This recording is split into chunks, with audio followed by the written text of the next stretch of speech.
നമ്മൾ ഇന്നത്തെ വീഡിയോ പരിശോധിക്കുന്നത് വളരെ ഇൻട്രസ്റ്റിംഗ് ആയിട്ടുള്ള വാട്സപ്പിനകത്തുള്ളൊരു ഫീച്ചറാണ്. വാട്സപ്പിൽ വളരെ നേരത്തെ വന്ന ഫീച്ചറാണെങ്കിലും അധികം ആൾക്കും ആ ഫീച്ചറിനെ കുറിച്ച് അറിയില്ല, അധികം ആളുകളും അത് അറിഞ്ഞിട്ടുമില്ല. അപ്പോൾ ആ ഫീച്ചർ ഏതാണെന്ന് ഞാൻ കാണിച്ചു തരാം. വളരെ ഇൻട്രസ്റ്റിംഗ് ആയിട്ടുള്ള ഫീച്ചറാണ്. അപ്പോൾ വീഡിയോ മുഴുവനായിട്ട് കാണാൻ നിങ്ങളുടെ സുഹൃത്തുക്കൾ കൂടി വീഡിയോ ഷെയർ ചെയ്ത് കൊടുക്കുക. ഞാനിവിടെ വാട്സപ്പ് ഓപ്പൺ ചെയ്യാണ്.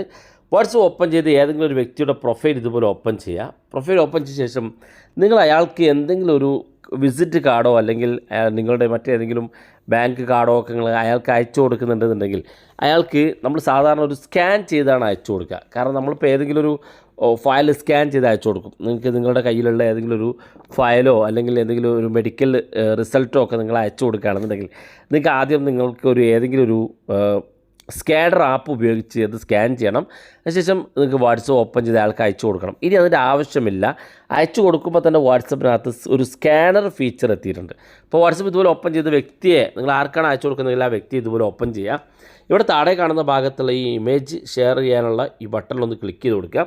അപ്പോൾ ഇതുപോലെ എല്ലാ ഓപ്ഷൻസുകളും കാണും. ഇവിടെ ഡോക്യുമെൻ്റ് എന്നുള്ളൊരു ഓപ്ഷൻ ഇവിടെ കാണാൻ സാധിക്കും. ഇത് നേരത്തെ ഉള്ളതാണ്. അത് ക്ലിക്ക് ചെയ്യുക. അത് ക്ലിക്ക് ചെയ്യുമ്പോഴാണ് നമുക്ക് മൂന്നാമത്തെ ഒരു ഫീച്ചർ സ്കാൻ ഡോക്യുമെൻ്റ് എന്നുള്ളൊരു ഫീച്ചർ ഇവിടെ കാണാൻ സാധിക്കും.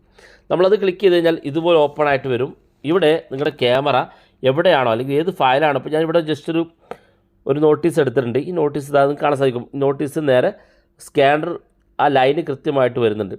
കൃത്യമായിട്ട് വന്നു കഴിഞ്ഞാൽ ഓട്ടോമാറ്റിക്കായിട്ട് നമ്മളൊന്നും ചെയ്യേണ്ട, ഓട്ടോമാറ്റിക്കായിട്ട് തന്നെ ഇത് ഇത്തരത്തിൽ സ്കാൻ ചെയ്യപ്പെടും. ഇവിടെ താഴെ നിങ്ങൾ സ്കാൻ ചെയ്യുമ്പോൾ രണ്ട് ഓപ്ഷൻ കാണാൻ സാധിക്കും. ഒന്ന് ഓട്ടോ ക്യാപ്ചറും രണ്ടാമത്തെ മാനുവലുള്ള രണ്ട് ഓപ്ഷൻ ഉണ്ട്. ഇതൊക്കെ മാനുവലായിട്ട് കൈകൊണ്ട് തന്നെ ഇതുപോലെ സെലക്ട് ചെയ്തുകൊണ്ട് ഇത് ഫോട്ടോ എടുക്കാൻ സാധിക്കും.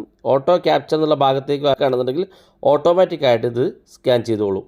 ഇനി ഇവിടെ വെച്ച് നമുക്കത് ക്രോപ്പ് ചെയ്യാനുള്ള ഓപ്ഷൻ ഉണ്ട്. അധിക ഭാഗം ഏതെങ്കിലും ഉണ്ടെങ്കിൽ അത് ക്രോപ്പ് ചെയ്ത് ലെവലാക്കാം. അതുപോലെ തന്നെ ഫിൽറ്റർ ഓപ്ഷൻ ഉണ്ട്. ഇതിൻ്റെ കളർ ഫിൽറ്റർ നമുക്ക് ചേഞ്ച് ചെയ്യാനുള്ള ഓപ്ഷൻ ഉണ്ട്. ഏത് കളർ വേണമെങ്കിലും നിങ്ങൾക്ക് ഒരുപാട് ഫീച്ചറുകൾ ഇതിനകത്തുണ്ട്. ഇതൊക്കെ നിങ്ങൾക്ക് വേണമെങ്കിൽ സെറ്റ് ചെയ്ത് കൊടുക്കാൻ സാധിക്കും. അതുപോലെ റീടേക്ക് എന്നുള്ള ഓപ്ഷൻ ഉണ്ട്. ഈ ഒരു ഫോട്ടോ അല്ലെങ്കിൽ സ്കാനർ നമുക്ക് ശരിയായില്ലെങ്കിൽ നമുക്കിവിടെ റീടേക്ക് എടുത്ത് വീണ്ടും ഫോട്ടോ എടുത്ത് വീണ്ടും സ്കാൻ ചെയ്തെടുക്കാൻ സാധിക്കും. ആവശ്യമില്ലെങ്കിൽ അവസാനം ഡിലീറ്റ് ചെയ്യാനുള്ള ഓപ്ഷൻ ഉണ്ട്. ഇനി ആവശ്യമാണെങ്കിൽ മുകളിൽ ഡൺ ബട്ടൺ ഉണ്ട്. അത് ക്ലിക്ക് ചെയ്ത് കൊടുത്ത് നമ്മുടെ ഫോണിൽ ഇത് സേവ് ചെയ്യാൻ സാധിക്കും. അപ്പോൾ വളരെ യൂസ്ഫുള്ളാണ്. നിങ്ങൾ ഉപയോഗിച്ച് നോക്കുക. അഭിപ്രായങ്ങൾ വീഡിയോയ്ക്ക് താഴെ കമൻറ്റായി രേഖപ്പെടുത്തുക. ഇതുപോലുള്ള വ്യത്യസ്തമായ അറിവുകളുമായി നമുക്ക് അടുത്ത വീഡിയോയിൽ കാണാം.